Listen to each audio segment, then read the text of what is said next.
and he will appear. I can't believe it's 5 years. I wasn't always dressed like this either 5 years ago, I hasten to add. It sort of slowly evolved as the years have gone by and it's become increasingly theatrical. The New York Times described us as London's most theatrical salon, which is something I endeavour to live up to every month.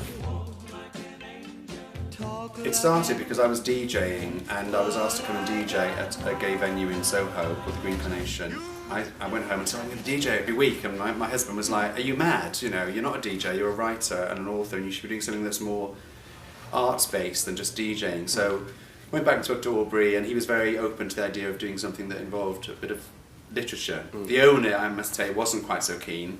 And their fear was that as soon as the music stopped and someone stood up to speak, all the gays would run in fear from literature, which isn't what happened. It became really successful very quickly, largely because we had some big name authors very early on. Then Rachel Holmes came to an event and said, I want this at the South Bank, which was music to my ears, as you can imagine.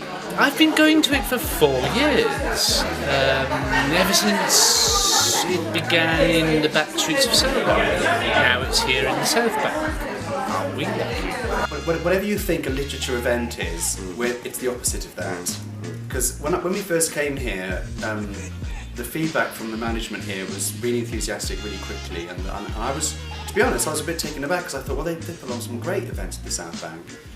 But I went out to various literature events at various venues and sat through some pretty boring, dry evenings and thought, that's why they're so pleased, because this is the opposite of that. Yeah. So it's theatrical, it's fun, there's spoken word and literature and poetry and performance. There's often an element of performance. Now or never. Andy told himself. Oh, because it's over Christmas, Andy is actually dressed as an elf. Yeah.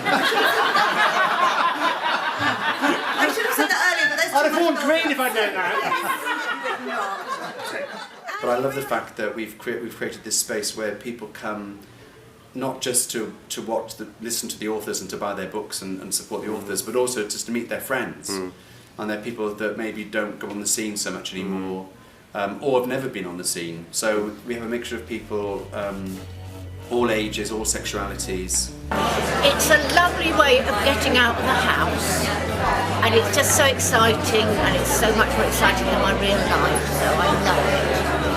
It's just such a great night, it's fantastic, and it's here, it brings so many different kinds of people together, both in terms of who's reading. You get a fantastic mix of really established authors, newcomers, all reading together, and you get a great mix of audience as well. I always see friends here. It's become a bit of a community, really. And they come along every month, and they really have fun, and this is their monthly social outing together. And I love the fact I call them the children of Polari. Yeah. And I love them. I love my children very much. I've always felt very strongly as a gay man in his middle age now that it's my obligation to support and encourage and nurture young talent. New talent. They may not be young, but new talent.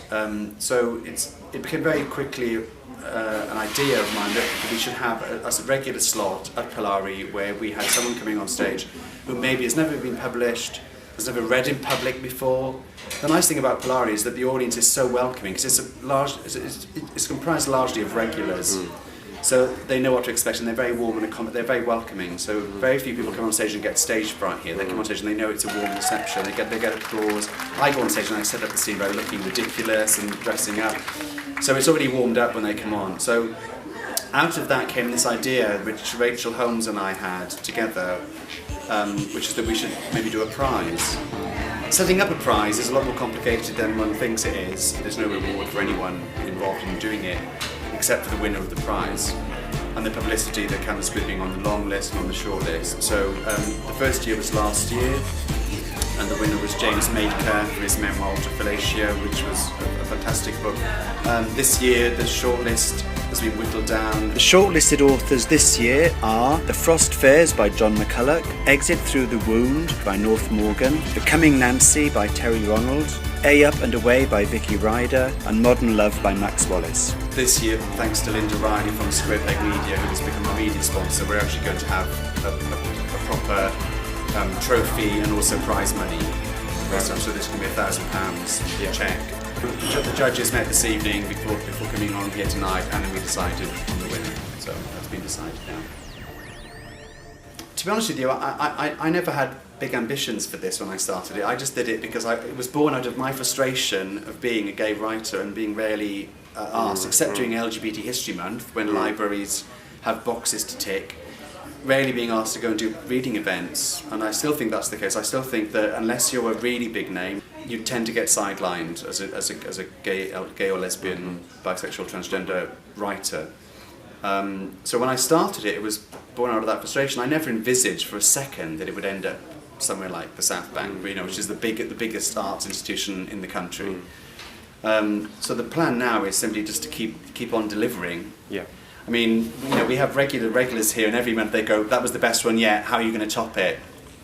This is how I'm topping it this evening, everyone. No, I'm also topping it because I've got a fantastic bill this evening, which you'll see. Really great authors, which of course is the main element of the night.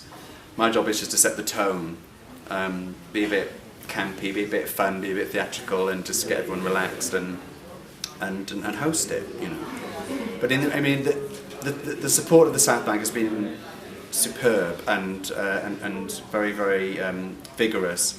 And I can't say too much, but I can say that we will be moving to a bigger space at some point next year. As a writer, Polari was a fantastic place to read. It gives new authors, rising stars, people who are just even thinking about writing, it gives them a place to come. You get everything. You get lots of fun. I meet people, we chat. I love Polari because it's a proper literary evening. There's always a fantastic bill, and it's extraordinarily inclusive. It's one of the few intelligent evenings you can actually get. If I was going to describe it, I would say it's inclusive. It's just such a lovely warm atmosphere. Everybody's really on the same side. It's just great. We've been Polari, you've been a fabulous audience, we love you, thank you.